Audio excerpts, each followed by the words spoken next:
And we're back after solving technical difficulties, which was, I think, an overloaded little card thing and that day thing, okay. So I was back to this V-block here and doing your internal tools.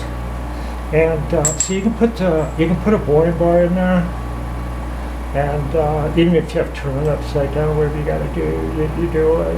And then you can present that to the wheel. You can vary the angle, you can vary the tilt, and all that. Get any angle, grind the top of any boring bar. This is a boring bar I made. I heated it up and bent it just 1/2 inch steel so I could center the carbide blanks. I use these things an awful lot. I just braze them on the tools, and you see, that's all that is. And I brazed it on there like any good farmer can, right? See where I bent it? I'll just show you how to make something like that, And I actually don't do any machining. I do the slot and everything just all with files or a cutoff wheel or something. I don't stick this in anything particular. So if you want to do the end, then you got to put it in a collet and then stick it around like that and do the end. Okay, that's for the boring bars. But what I'm showing also applies to the jig board that's just to my left here. And back in the old days, the jig board operators got paid a lot more. More than the standard machinists. They called it jig time, and the customer paid more. The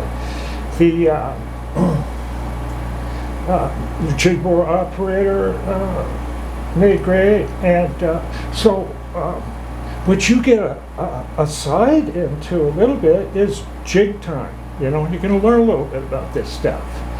And I looked at the other video before I got cut off, and I didn't have that in there very good. So, like, this is a standard AR tool, 1/2 inch. And it's a micro 100 gram.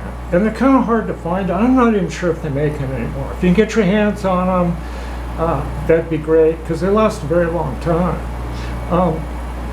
So straight off, I cut this back 2 degrees. Okay, got it 2 degrees, going back like that, and then added another 1.5 degrees. Made it a little more high shear. And I can adjust that as I need to, looking at the metal that I'm cutting, okay? Now, this is the bad part. This tool is only good for 2 cuts, just 2 cuts. And I'll explain that later. Now, we're trying to do 2 things at once. We're trying to reduce tool deflection, or the work deflection from the tool pressure. And excuse me, the smoke. Okay. And plus, we're trying to get the best finish, and we're working on that taper, and then we're going to also try to hit the size we need to. You can cut and get a great finish, but we want to mount the most precision bearings made, so we want this to be good, right?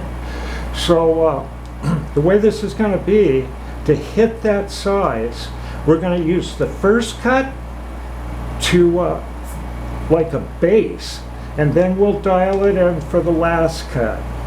And it's if you get used to doing it, it's not too much of a gamble. But I thought I'd point that out, that these tools with this very sharp radius and very sharp tools don't last very long. And it's the same with these inserts. If you spend $50 a piece for some kind of high shear insert, each edge is only going to last that long too. So I don't know. I just find this more economical, and I've got the tool and cutter grinder, and so that's pretty much where that's at too. So, but like I say, you know, if you don't have the tool and cutter grinder, I think, you know, if you're careful with a hand grinder, I think you can do everything. But it's just hard to do it commercially. You know, it just slows you down enough. There's my dog out there. I want to thank Wayne. The air conditioner's working, and I don't know if I can get her in here. I'll see. Hold on.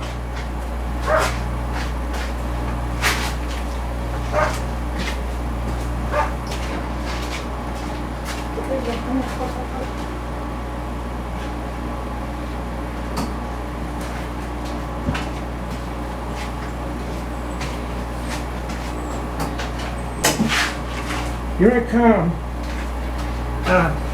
Yeah, thanks to Wayne, Chloe can come back into the shop. Say hello. Say hi to Wayne. Say hi to everybody. Okay, this is Chloe. Okay. I'll think of some other stuff. I'll get back.